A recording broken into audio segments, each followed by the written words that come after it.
Hello and welcome back to another episode of Mathghamhain Morsels. This will be episode 24 already. So, I just finished out the Simple Comfort series with the feast that I did in one of the Sanguine Savory streams, number 2. So now we're moving on to another series, and I think I'm going to call this one Starting Sanguine. So, this series is going to be about the recipes that I first did or first came up with as I was learning how to cook. So I'm going to start with the earliest recipe that I ended up helping out in, which is it's from my childhood. It's one that my brother and myself made for our mother on a Mother's Day for breakfast in bed. This is again going to be from the Magic Spoon cookbook, because as I said, this was one of the cookbooks that my family had when I was younger, and we used it quite a bit. This is going to be the popped over popovers from it.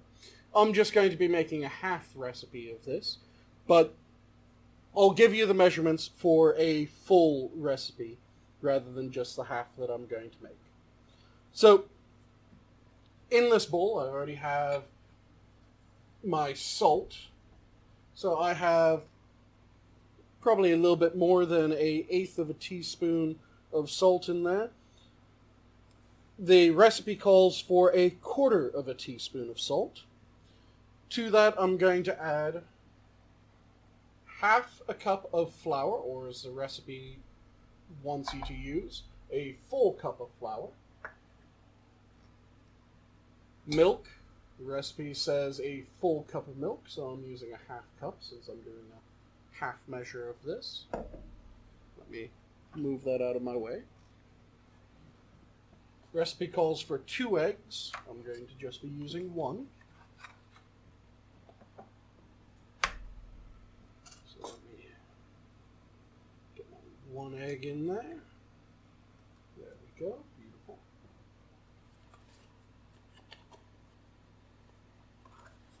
And then it also calls for 1 tablespoon of vegetable oil.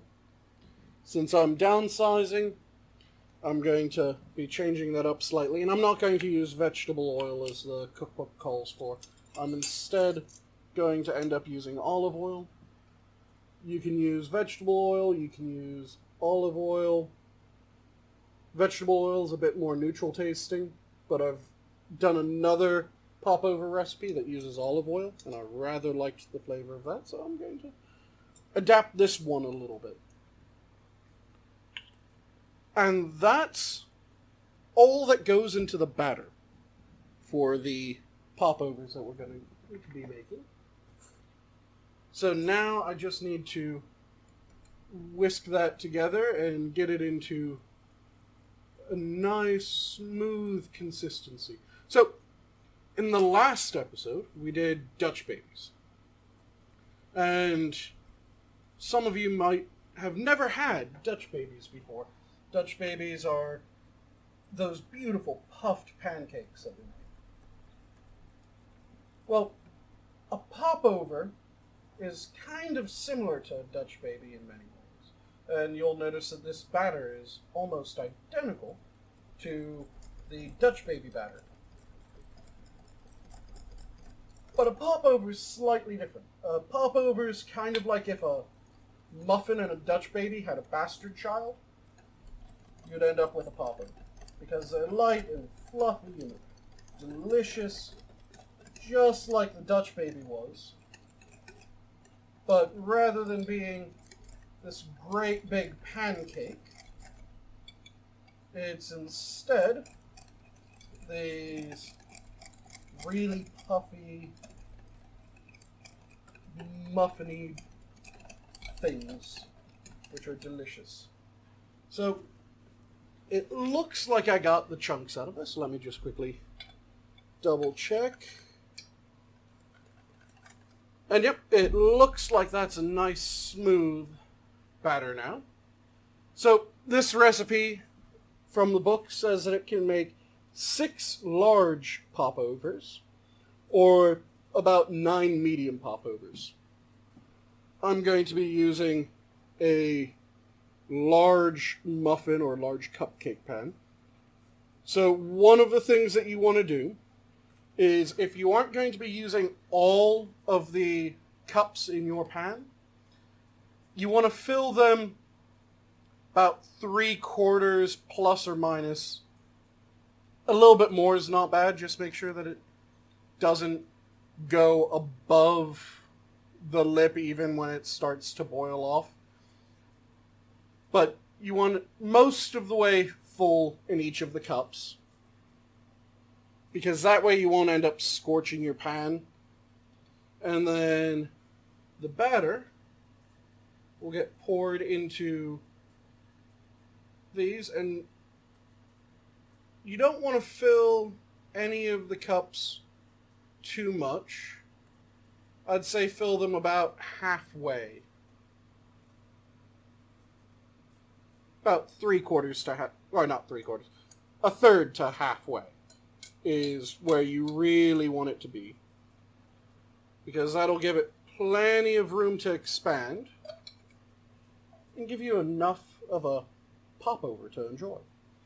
So there we go. I did already grease this pan before I started doing this, and I just greased it with some oil, rubbing around the entire cup of these 3.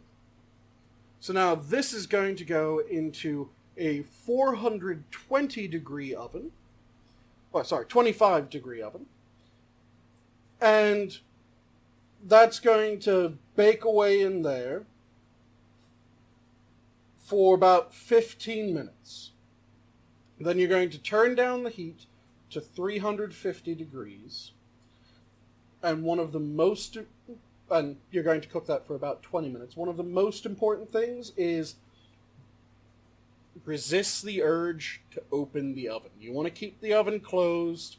That way these will puff up absolutely beautifully. And I'll join you back here after these are done in the oven, and I'll be able to show you how cool these look when they're done. They're absolutely delicious, and they end up with this nice hollow little pocket, but you'll see that when these come out. So like I said, 425 for 15, then down to 350 for 20, and leave the oven closed. So I'll see you guys back here once these come out. Okay, so welcome back, and here we go. Here they are out of the oven, just fresh from the oven, really. They do sometimes fall fairly quickly if they have a gap like this one does, but that gap is really nice because that's where you just kind of cut in with your knife a little bit just to open it up, and you throw some butter in, and you let that butter melt down into the rest of it. Absolutely delicious. So, as I said, they puff up a fair bit. Sometimes they puff up more than others, depending on how your oven is, and there's some recipes of these that do have a rising agent. These, you might have noticed, no yeast, no baking powder, no baking soda. It's just the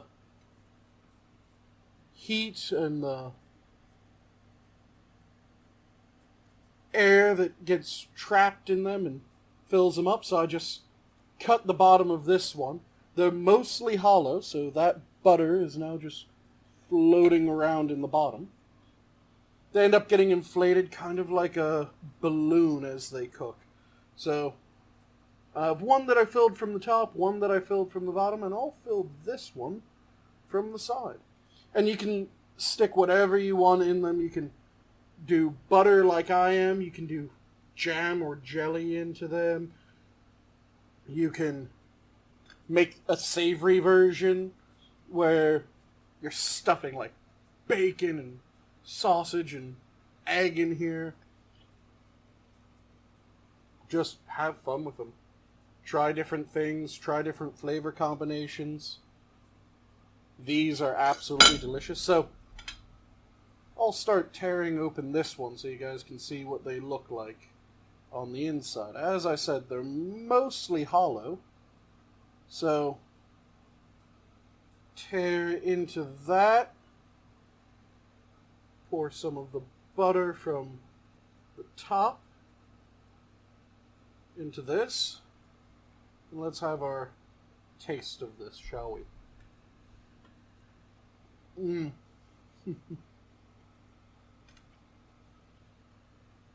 This is absolutely delicious.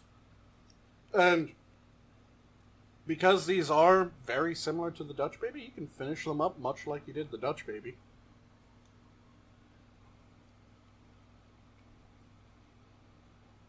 Make a sweet version of this. Maple syrup, bit of powdered sugar, lemon juice. It'll be absolutely delicious.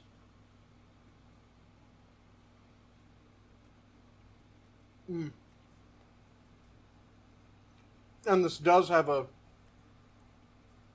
very nice eggy note to it that you can definitely taste after it cooks. The inside is really soft and fluffy, as you can see, with a nice outside that's just a little bit crunchy.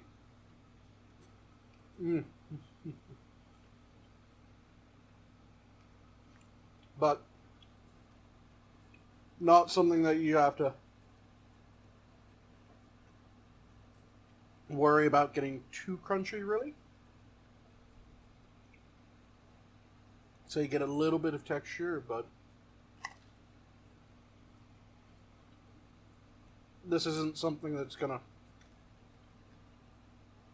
stab the roof of your mouth as you eat it.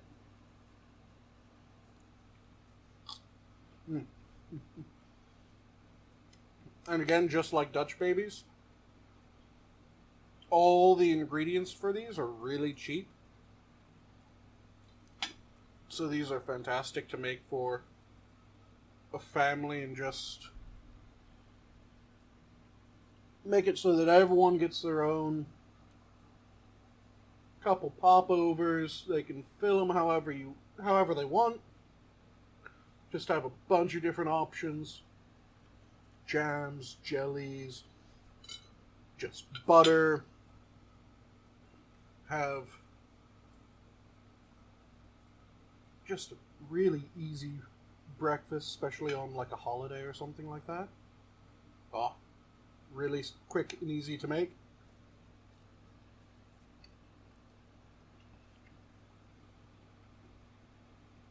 And delicious. Can't really go wrong with that. Because the first time that we made these, I want to say, I was maybe, probably about 7 or 8. Maybe 9.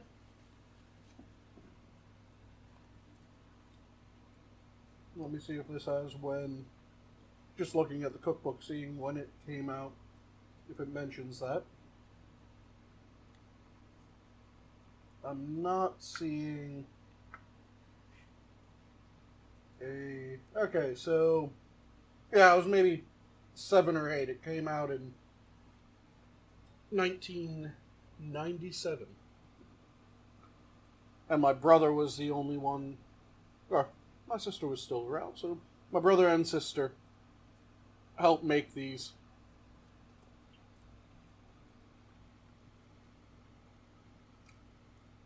So, we could have a bit of a surprise for our mother on Mother's Day. And it was easy enough for the 3 of us to make. I pretty much just helped mix things up. The other 2 handled the actual use of the oven. But with just one more left on my plate, now's probably a good time to leave you off with my standard. Try new things, try new flavors. If you haven't had Popovers before, do this one. It's really easy, really delicious. And you can't go wrong with it. Bunch of different ways to make it your own. Just a really simple starting recipe. And this was, like I said, probably the first thing that I was even a part of helping make to any real degree. So this is kind of the beginning of Sanguine, the start of Sanguine. So try new things. Try this, try different flavor combinations, try it with jam, try it with the same sorts of things as we had on the Dutch Baby with just butter. All of it's delicious. And enjoy your food, enjoy your life. And with that, have a good one all.